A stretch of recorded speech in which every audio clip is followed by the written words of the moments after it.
Hello, our friends, Evolutionary Energy Arts family. Hello there, welcome back. Well, guys, we got lots of stuff going on and videos up on all three channels, Evolutionary, EEARTS, and Heart's Home. If you want to just take a look at a little craziness, you can watch this one. It's 1 year ago, basically today. Sassy training Rama and Sita, and they were all about the same size thereabouts. Not the case now. Not the case now at all, no. Yet again, another cargo train derails. This is Summers County, West Virginia. At least 3 people injured. There is diesel pouring into the river there, unfortunately. But fortunately, this is a coal train that they say was not loaded. So in case you're wondering, where is Summers County, West Virginia? You might be familiar with Beckley if you're ever on 64 or 77.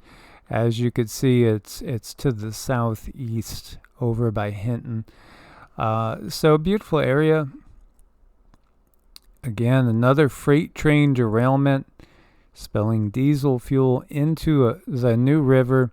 They say it struck a rock slide and then caught fire. So my question would be, was the rock slide natural, or did somebody create the rock slide? This is an area I've been through several times. Very pretty. It's got a nice vibe over there. As you can see, empty. Thankfully, you know, again, it just seems like this is a everyday thing. I know, I think there's some entities that want people to believe, that it's the earth shifting, but no, I look at every single one of these, and as it causes trauma, it's like they're very pointed and where they happen, and they seem to cause a lot of damage. And I think this is deliberate, where I do believe that there are earth changes occurring, but this is just a little too neat for my liking to think it's just earth. 3 crew members were in the locomotive, which caught fire after the derailment and being treated for non-life-threatening injuries. CSX is the company that owns this one. 2 were airlifted. 3rd was taken to the hospital in an ambulance. Diesel fuel and oil spilled into the New River, and containment measures will be deployed. The company also noted the coal train was empty and was not transporting hazardous materials. The incident poses no danger to the public, so they say. Over here from Zero Hedge, we see a wartime scenario unfolds as Taiwan suspects Chinese ships cut underseas internet cables. According to Taiwanese authorities on February 2nd, a Chinese fishing boat damaged an undersea communications cable that connects Taiwan's main island to Matsu Islands. About 1 week later, a Chinese cargo ship severed another cable. Accidents? Well, what do you think? Located approximately 30 miles off the coast of China, the tiny island of Dongyin has quickly established a backup communication system, as reported by the Wall Street Journal. A new system uses a high-powered microwave radio to transmit data to Taipei. The Wall Street Journal described the disruption as a wartime scenario, also in a potential preview of a Chinese attack. Of course, communications would be one of the things that would obviously be going down. This gets me thinking about China's maritime militia vessels. As you see this from the Diplomat, they may be objectives during armed conflict. There's no universal definition for naval auxiliaries, but such ships are subject to the same treatment as warships during conflict. Well, China, in case you missed it, you probably have heard at some point in time about the fact that China has the world's largest fishing fleet by a mile. 370,000 non-powered and 762,000 motor-powered vessels. Yes, they are small. Many of these have been legitimately weaponized. And yeah, they're small, sure. They're not impressive like a destroyer, aircraft carrier, battleship, anything like that.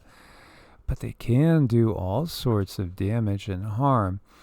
And they have been doing all sorts of damage and harm to the world's fishing zones where they've overfished them. But we've also seen these off the coast of South America. And you gotta wonder, would they use these in some sort of, I'm sure they would use them in some way during open conflict. As you see, this is from nationalinterest.org. China's secret weapon to control its near seas. Enter the maritime militia. Now, that might be misleading because there's been thousands of these again. You're talking about near seas. There's been thousands of these vessels off the coast of Ecuador. Hello, that's not next to China. No. I mean, and just look at these boats might be small, but there are many, I mean, look at fire ants, look at sugar ants. I mean, they can do some pretty serious damage because they're, again, small, but boy, they're mighty. I think that's what we have here. And think about things like, even 1,000 little tiny cuts from a razor, that's going to cause a lot of problems too. So these guys definitely have some momentum going behind them, even though it might not appear like at face value like that.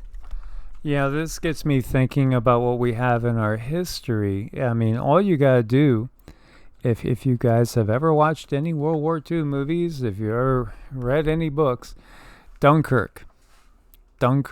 Think about the evacuation of Dunkirk. Because what happened?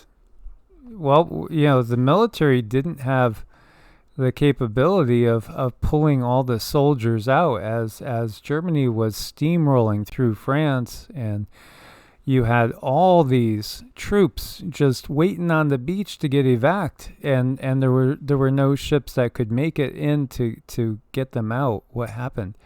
They used private vessels, private fishing vessels, private pleasure vessels.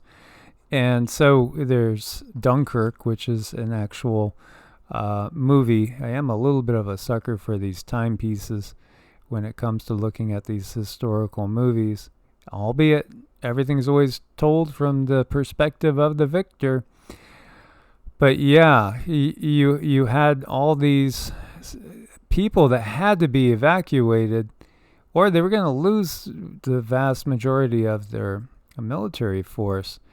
And so what they did was they asked private citizens, and they didn't ask as well, they just took, commandeered, small vessels to evac people. So don't underestimate this. When we look at the numbers that they are talking about, 370,000 plus 762,000, you're talking 1 million vessels. 1 million vessels is enormous. And yeah, sure, a lot of them are what we would call fishing junks. Junks, that's kind of a derogatory term. But could they be utilized in the time of war? Absolutely. Absolutely. Each one, again, some of these small private vessels that were used in the evacuation of Dunkirk were only able to take 3 or 4 people at a time. And you had, tens of thousands waiting to be evac'd. But you can do it. And so this is absolutely a secret weapon. And again, we've seen massive amounts of these ships at different times off the coast of the Americas. So you never know. You never know. And, it's just another thing to be aware of. And here we see in Lyon, France, firing tear gas, deploying water cannons against people protesting about the retirement age going up. But it's not just that. I mean, people are just tired of the system. That's the bottom line. They're tired of everything they've gone through. Really, the last three years or so, it has absolutely felt like we are in the middle of a tribulation. And this little guy, he's hunting something, isn't he? Look at how cute. Look at him. He's got his eyes on something.